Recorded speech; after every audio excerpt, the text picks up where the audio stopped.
विद्यार्थी मित्रांनो, मी डॉक्टर योगेश सुभाषराव कवडी, सहाय्यक प्राध्यापक, वाणिज्य विभाग, विनायक विज्ञान महाविद्यालय. विद्यार्थी मित्रांनो, यापूर्वीच्या लेक्चर्समध्ये आपण करार म्हणजे काय, करारांचं कुठल्या भागांमध्ये वर्गीकरण केले जाते, वचन म्हणजे काय, हे सर्व आपण यापूर्वीच्या लेक्चर्समध्ये जाणून घेतलं. या युनिटमधला सर्वात महत्त्वाचा जो प्रश्न आहे तो प्रश्न आहे पक्षांची मुक्त संमती म्हणजे काय.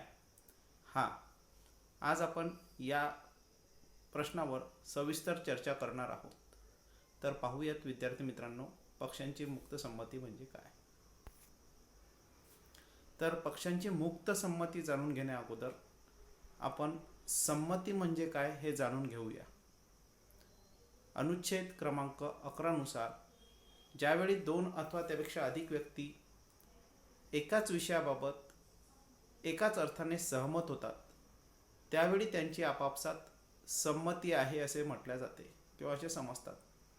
म्हणजे इथे लक्षात देण्यासारखं आहे की जेव्हा 2 व्यक्ती किंवा 2 पार्टीज एका विषयाबाबत एकाच अर्थाने सहमत झाले म्हणजे दोघांचीही संमती आहे असं म्हटलं जाईल. प्रसंविधा करणारे पक्ष एकाच विषयाबाबत ज्यावेळी एकाच अर्थाने सहमत होत नाहीत म्हणजे त्यांना अभिप्रेत असलेला अर्थ भिन्न भिन्न असतो, म्हणजे वेगवेगळा असतो, दोघांनाही वेगवेगळे अर्थ लावले असं जर होत असेल तर त्यावेळी त्यांनी त्या विषयाबाबत संमती दिली असे मानले जात नाही. ही भिन्नता प्रसंविधेचे म्हणजेच करारांचे व्यवहार, पक्षकार आणि विषयवस्तू यांच्याशी संबंधित असू शकते. तर जर आपल्याला सर्वात पहिले संमती म्हणजे जर काय समजलं असेल तर आपल्याला निश्चितच मुक्त संमती म्हणजे काय हे समजेल. पाहूयात. प्रश्न आहे, मुक्त संमती म्हणजे काय. जेव्हा तुम्हाला उत्तर लिहायचं आहे तेव्हा उत्तर तुम्हाला याच प्रकारे लिहायचं आहे. अनुच्छेद क्रमांक 14 नुसार मुक्त संमतीचा अर्थ पुढील प्रमाणे देण्यात आला आहे.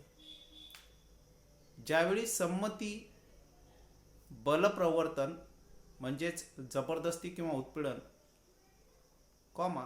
अनुचित प्रभाव म्हणजेच अयोग्य दडपण,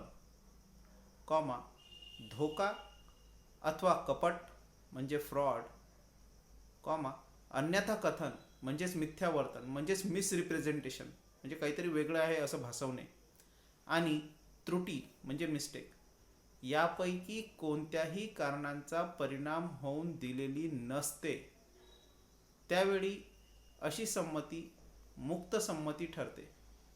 म्हणजे हे जे पॉईंट्स आपण पाहिले, बलप्रवर्तन, अनुचित प्रभाव, धोका, अन्यथा कथन आणि त्रुटी यापैकी कुठल्याही कारणांचा परिणाम होऊन दिलेली नसते म्हणजे यापैकी कुठल्याही कारणांचा परिणाम व्हायला नको तर ती संमती मुक्त संमती असे ठरेल. म्हणजे जर संमतीत किंवा जर संमतीत बलप्रवर्तन, अनुचित प्रभाव, धोका, अन्यथा कथन, त्रुटी हे पॉईंट्स जर आले असतील तर त्याला आपण मुक्त संमती समजणार नाही. सारांश पाहूया. अगदी मनापासून स्वयंप्रेरणेने आणि कोणत्याही प्रकारचे दडपण न येता दिलेली संमती म्हणजे मुक्त संमती होय. म्हणजे वचनदाता आणि वचनगृहीता दोघांनीही एकाच विषयाबाबत स्वतःहून स्वयंप्रेरणेने आणि कोणत्याही प्रकारचं दडपण न येता जर संमती दिली असेल तर त्या संमतीला मुक्त संमती असे समजण्यात येईल. तर आपण आता सर्व बलप्रवर्तन, अनुचित प्रभाव यांचा अर्थ काय होते हे पाहूयात. तर सर्वात प्रथम आपण बलप्रवर्तन म्हणजे काय जाणून घेऊ. अनुच्छेद क्रमांक 15 नुसार ज्यावेळी एक पक्ष दुसऱ्या पक्षाला प्रसंविधा म्हणजेच करार करण्यास भाग पाडण्यासाठी खाली दिलेल्या कार्यांपैकी कोणतेही एखादे कार्य करते त्यावेळी प्रसंविधा बलप्रवर्तनाने प्रभावित झाले आहे असे म्हटले जाईल. म्हणजे हे जे 2 कार्य आहेत यापैकी 2 पक्षापैकी कुठल्याही एका पक्षाने जर कुठलं कार्य केलं असेल तर ते तर तिथे बलप्रवर्तनाचा उपयोग झालेला आहे असं म्हटलं जाईल. पाहिलं, भारतीय दंड विधानानुसार मनाई केलेले एखादे कृत्य करणे अथवा करण्याची धमकी देणे. आता भारतीय दंड विधानानुसार याचा अर्थ कायद्यानुसार एखादी कृती करणे जर चुकीची असेल आणि जर दोनपैकी एका पक्षाने ती कृती केली असेल तर तिथे बलप्रवर्तनाचा उपयोग झाला आहे असं समजण्यात येईल. एक उदाहरण पाहू आपण. जर एका पक्षाने दुसऱ्या पक्षाला किंवा एका पक्षाने दुसऱ्या पक्षाची हस्ताक्षर घेताना एखाद्या करारावर जर त्याच्या डोक्याला बंदूक लावली असेल किंवा त्याला कुठे चाकू लावला असेल आणि जबरदस्ती जर त्याला सही करायला लावली असेल तर याचा अर्थ तिथे बलप्रवर्तनाचा उपयोग झाला आहे असं समजलं जाईल आणि मग त्या संमतीला मुक्त संमती समजण्यात येणार नाही. भारतीय दंडविधानानुसार झालं. पुढे पाहूया. एखाद्या व्यक्तीचे नुकसान करण्याच्या हेतूने एखादी संपत्ती बेकायदेशीरपणे अडवून ठेवणे किंवा अडवण्याची धमकी देणे. म्हणजे एखाद्या व्यक्तीचं नुकसान करायचं आहे आणि ते नुकसान करायचं आहे म्हणून एखादी संपत्ती अडवून ठेवणे असं जर केलं असेल म्हणजे संपत्तीचं जर नुकसान होत असेल किंवा संपत्ती बेकायदेशीरपणे अडवून ठेवली असेल तर तिथे बलप्रवर्तनाचा उपयोग झाला आहे असं समजण्यात येईल. बलप्रवर्तन कोणावरही आणि कोणाकडूनही केले जाऊ शकते. म्हणजे शक्तीचा उपयोग वचनदाता किंवा वचनगृहीता या दोनपैकी कोणीही करू शकते, परंतु त्याचा उद्देश प्रसंविध्याशी संबंधित दुसऱ्या पक्षाची ठरावाला संमती मिळवणे हा असला पाहिजे. जर ठरावाला संमती मिळवण्यासाठी बलप्रवर्तनाचा उपयोग केला असेल तर त्याला मुक्त संमती समजण्यात येणार नाही. विद्यार्थी मित्रांनो, हा झाला बलप्रवर्तनाचा अर्थ. पुढे पाहू.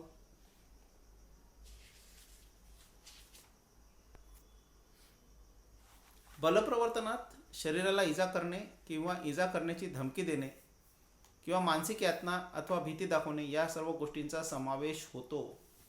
म्हणजे नुसतं मारझोड करणे म्हणजेच बलप्रवर्तन होत नाही, तर एखाद्याच्या शरीराला इजा करणे किंवा करण्याची धमकी देणे किंवा भीती दाखवणे म्हणजे मानसिक त्रास देणे याला देखील बलप्रवर्तन समजण्यात येईल.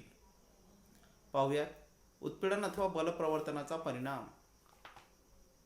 प्रसंविध्यावर काय परिणाम होईल तर अनुच्छेद क्रमांक 19 नुसार बलप्रवर्तनाचा अवलंब करून एखाद्या संविध्याला संमती मिळवली असेल तर तो ठराव अथवा संविधा वैध प्रसंविधा न ठरता शून्यार्थक प्रसंविधा ठरेल. म्हणजे त्या संविध्याला शून्यार्थक संविधा संबोधल्या जाईल आणि त्याचा अर्थ राहणार नाही.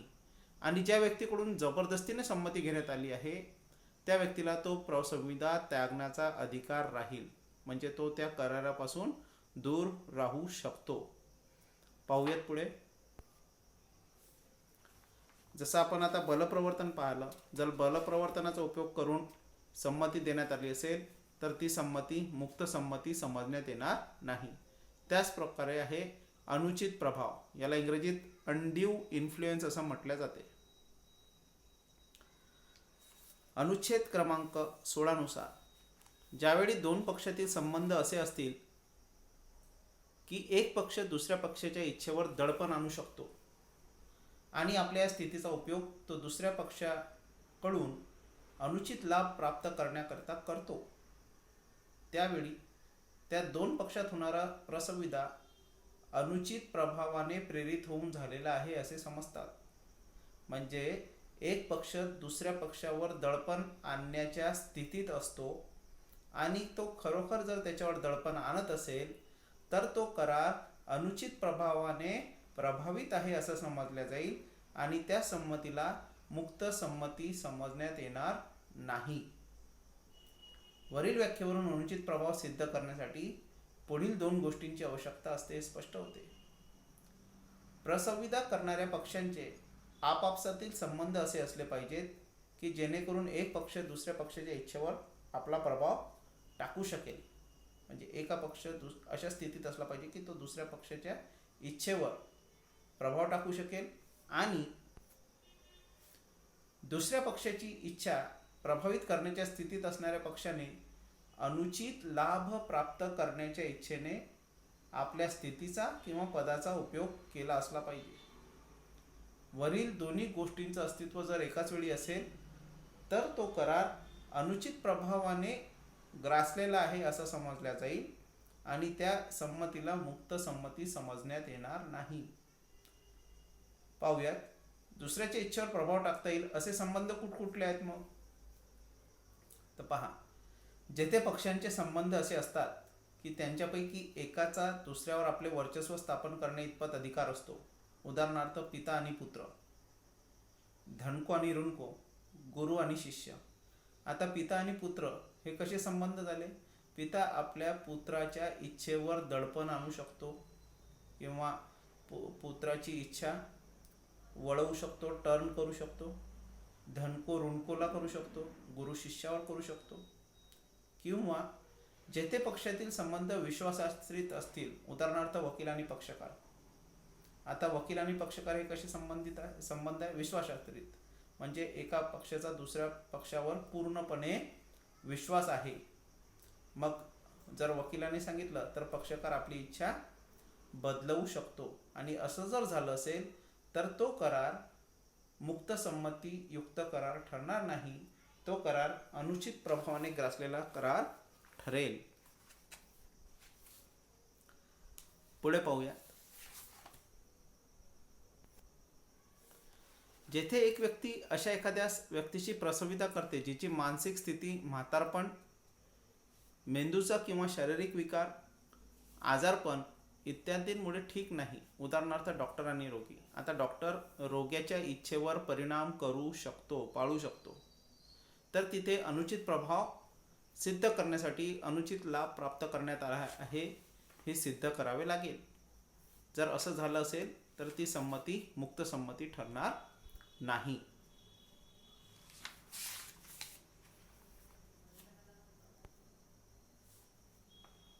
पुढे आहे धोका अथवा कपट. याला इंग्रजीत फ्रॉड असं म्हणतात. आता धोका अथवा कपट म्हणजे काय? तर अनुच्छेद क्रमांक 17 नुसार ज्यावेळी प्रसवितेचा एक पक्ष अथवा त्याचा अभिकर्ता दुसऱ्या पक्षाला अथवा त्याच्या अभिकर्त्याला धोका देण्याच्या हेतूने अथवा प्रसविता करण्यासाठी त्याला प्रवृत्त करण्याच्या हेतूने पुढीलपैकी एखादे कृत्य करतो, त्यावेळी त्यांनी धोका दिला असे समजतात. म्हणजे एक पक्ष किंवा त्याचा अभिकर्ता दुसऱ्या पक्षाला किंवा त्याच्या अभिकर्त्याला धोका देण्यासाठी अथवा प्रसविता करण्यासाठी म्हणजे करार करण्यासाठी जर भाग पाडत असेल आणि जर पुढचे कृत्य तो करत असेल तर तिथे धोक्याचा किंवा कपटाचा उपयोग झाला असं समजण्यात येईल आणि त्या संमतीला मुक्त संमती समजण्यात येणार नाही. पाहूयात, एखाद्या गोष्टीच्या सत्यतेवर विश्वास नसताना ती असत्य गोष्ट सत्य म्हणून सूचित करणे म्हणजेच जाणून बुजून खोटे बोलणे. की एखाद्या पक्षाने करार केला पाहिजे, ज्या विषयवस्तूबाबत तो करार असेल ती विषयवस्तू जशीच्या तशी न सांगता त्यात स्वतःच्या मनाने काहीतरी जास्तीच्या गोष्टी मिळवणे किंवा कमी करणे आणि काहीतरी असत्य वर्तन करणे, असत्य बोलणे, असं जर करत असेल दोन पक्षांपैकी एक पक्ष, तर तिथे धोक्याचा उपयोग झालेला आहे असं समजलं जाईल. पुढे पहा, एखाद्या तथ्याच्या सत्यतेबद्दल वास्तविक ज्ञान असताना आणि त्या तथ्यावर विश्वास असताना ते तथ्य जाणून बुजवून लपवून ठेवणे. म्हणजे खरी गोष्ट माहिती आहे परंतु खरी गोष्ट सांगायची नाही आणि दुसरंच काहीतरी मनाने सांगायचं किंवा खरी गोष्ट लपवून ठेवायची. म्हणजे मला माझी गाडी विकायची आहे आणि माझ्या गाडीचा ॲव्हरेज कमी आहे, परंतु सांगताना असं सांगायचं की माझी गाडी फारच चांगली आणि फार चांगला ॲव्हरेज देते. मग इथे काय झालं, मला सत्यता माहीत होती माझ्या गाडीबद्दलची, परंतु माझी गाडी विकल्या गेली पाहिजे म्हणून मी काय केलं, धोका केला किंवा सत्यता लपवून ठेवली आणि असत्य वर्तन केलं. पुढे पाहूया, एखादे वचन देत असताना ते पूर्ण करावायचे नाही असे ठरवून वचन देणे, याला देखील धोका असंच म्हटलं जाईल. म्हणजे करार करत असताना काहीही बोलणे, विषयवस्तूबद्दल ज्ञान नसताना बोलून टाकणे आणि पहिलेच ठरवून घेणे की मला ही गोष्ट करायची नाही. जर तिथे धोका किंवा कपटाचा उपयोग झाला असेल तर त्या करारात संमती ही मुक्त संमती समजण्यात येणार नाही. पुढे पाहूयात. पुढे पहा, फसवणूक करण्याच्या उद्देशाने इतर कोणतेही कार्य करणे, म्हणजे समोरच्या पार्टीला डिसीव्ह करायचं आहे, फसवायचंच आहे, तर काहीतरी खोटं बोलायचं, काहीतरी धोकायुक्त करायचं, असं जर झालं असेल तर ती संमती मुक्त संमती ठरणार नाही. पुढे पहा, एखादे कृत्य करणे अथवा टाळणे कायद्याने धोक्याचे म्हणून जाहीर केलेले असताना ते कृत्य करणे अथवा करण्याचे इथे थोडी सुधारणा करायची आहे. एखादे कृत्य करणे अथवा टाळणे कायद्याने धोक्याचे म्हणून जाहीर केले असताना देखील ते कृत्य जर कोणी करत असेल किंवा करायला लावत असेल तर तिथे धोका किंवा कपटाचा उपयोग झाला आहे असं समजल्या जाईल. पुढे पाहूयात. पुढचं आहे अन्यथा कथन किंवा मिसरिप्रेझेंटेशन. याला इंग्रजीत असत्य प्रतिपादन असं म्हटलं जाते. पहा, अनुच्छेद क्रमांक 18 नुसार अन्यथा कथनाची परिभाषा पुढील प्रमाणे करण्यात आली आहे. एखादी गोष्ट खरी असल्याबद्दल चुकून विश्वास बसला असेल व म्हणून ती खरी असल्याचे दृढतेने सांगितले असेल,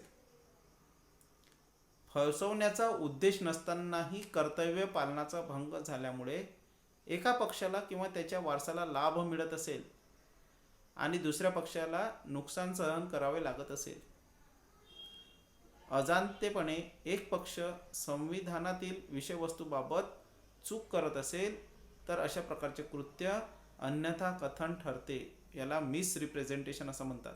म्हणजे एखादी गोष्ट खोटी आहे परंतु त्या खोट्या गोष्टीवर विश्वास बसला आणि समोरच्या व्यक्तीला सांगताना किंवा करारात जी समोरची व्यक्ती आहे त्याला ती खोटी गोष्ट खरी असल्यासारखं दृढतेने सांगणे, असं जर असेल तर त्याला अन्यथा कथन समजले जाईल.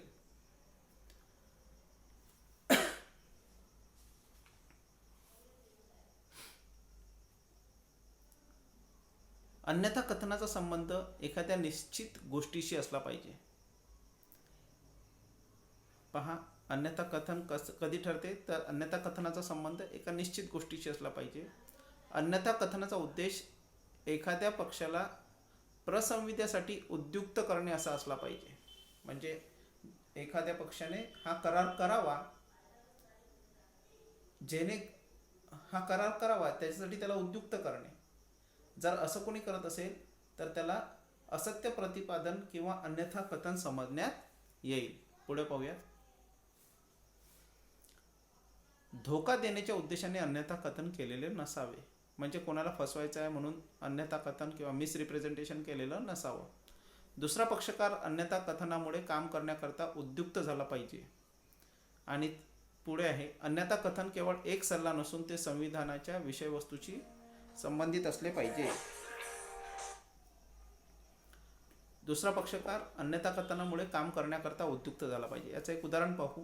माझं एक छोटं शेत आहे आणि माझ्या शेताच्या बाजूलाच एक दुसरं शेत आहे आणि ते शेत, त्या शेताचा जो मालक आहे त्या मालकाने मला पटवून देताना असं पटवून सांगितलं की माझी शेती फार चांगल्या प्रमाणात पीक देते किंवा चांगली पिकते.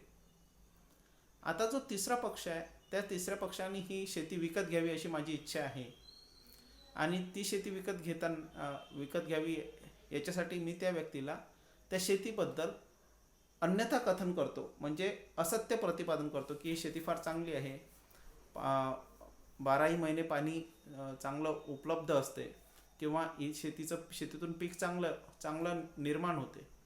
असं जर होत असेल तर अन्यथा कथनाचा उपयोग झालेला आहे असं समजल्या जाईल. पुढे पाहूयात.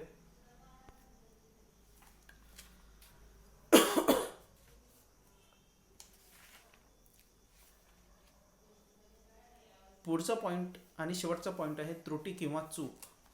आता त्रुटी म्हणजे काय, तर त्रुटी संबंधीची प्रावधाने अनुच्छेद क्रमांक 20 ते 22 मध्ये दिलेली आहेत. चूक दोन प्रकारची असू शकते. कायद्यासंबंधी चूक आणि तथ्यासंबंधी चूक. प्रत्येक व्यक्तीकडून ही अपेक्षा करण्यात येते की तिला आपल्या देशातील कायद्याचे ज्ञान असावे किंवा हे कायद्याचं ज्ञान आहे असं समजल्या जाते प्रत्येक व्यक्तीला जे आपल्या देशात राहतात. म्हणून कायद्यासंबंधी केलेल्या चुकीबद्दल कोणत्याही व्यक्तीला क्षमा केली जात नाही. त्याला आपण ignorance of law is no excuse. म्हणजे जर तुम्ही कायद्या असं म्हणत असाल की मला कायद्याचं ज्ञान नाही किंवा मला हे समजत नाही, तर त्याच्याबद्दल तुम्हाला क्षमा केली जाणार नाही. ही झाली कायद्यासंबंधीची चूक. आणि दुसरी आहे तथ्यासंबंधीची चूक. तर पाहूया पहिले आपण कायद्यासंबंधीची चूक. भारतात लागू असलेल्या एखाद्या कायद्याबाबत चूक झाली असेल तरी त्यामुळे कोणताही प्रसविदा शून्यार्थक ठरणार नाही. परंतु भारतात लागू नसलेल्या कायद्याबाबत चूक झाल्यास मात्र त्या चुकीचा परिणाम तथ्यासंबंधीच्या चुकीप्रमाणेच होतो. म्हणजे त्याला शून्यार्थक समजल्या जाणार नाही जर तुम्ही भारतात एखाद्या कायद्याबद्दल चूक झाली असेल तर. परंतु भारताच्या बाहेरच्या कायद्याबद्दल जर चूक झाली असेल तर मात्र त्या चुकीचा परिणाम तथ्यासंबंधीच्या चुकीप्रमाणेच होतो. आता तथ्यासंबंधीची चूक पाहूया. ज्यावेळी प्रसंविधेचे दोन्ही पक्ष संविधेच्या आवश्यक तथ्याबाबत चूक करतात त्यावेळी तो प्रसंविधा शून्य होतो. आता तथ्याबाबतची चूक म्हणजे काय, तर चूक दोन्ही पक्षाकडून झाली असली पाहिजे. फक्त एकाच पक्षाची चूक झाल्यास प्रसंविधा शून्य होणार नाही. उदाहरणार्थ, अ ला आपले घर विकायचे आहे. ब त्या घराबद्दल ₹3,00,000 किंमत देऊ इच्छितो, परंतु चुकीने तो ₹5,00,000 देण्याचा प्रस्ताव पाठवतो आणि अ त्या प्रस्तावाला स्वीकृती देतो.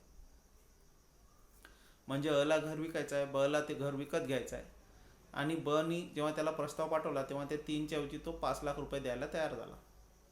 अशा परिस्थितीत चुकीच्या आधारावर प्रसंविधा शून्य समजण्याचा ब ला अधिकार नाही, परंतु कारण त्यांनी प्रस्ताव पाठवलेला आहे. तर ही तथ्याबद्दलची चूक आहे. इथे तो करार शून्यार्थक करार समजला जाणार नाही. चूक संविधानाला आवश्यक असलेल्या तथ्याविषयी झाली असली पाहिजे. म्हणजे मॅटर ऑफ फॅक्ट, म्हणजे जी मिस्टेक असेल ते मिस्टेक मॅटर ऑफ फॅक्ट बद्दल झाली पाहिजे. आणि संविधानाच्या आवश्यक तथ्याविषयी चूक न होता साधारण तथ्याविषयी चूक झाली असेल तर संविधा शून्य होणार नाही. तर विद्यार्थी मित्रांनो, हे सर्व लक्षणं जर एखाद्या करारात दिसत असतील तर तिथे करार हा मुक्त संमतीयुक्त करार आहे असे समजले जाणार नाही.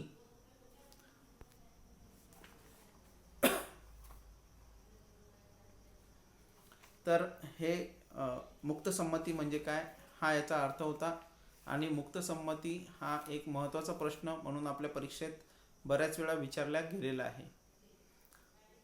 तर विद्यार्थी मित्रांनो, याच्या पुढचे जे काही असेल युनिट ते आपण आता लवकरच पाहूया. धन्यवाद.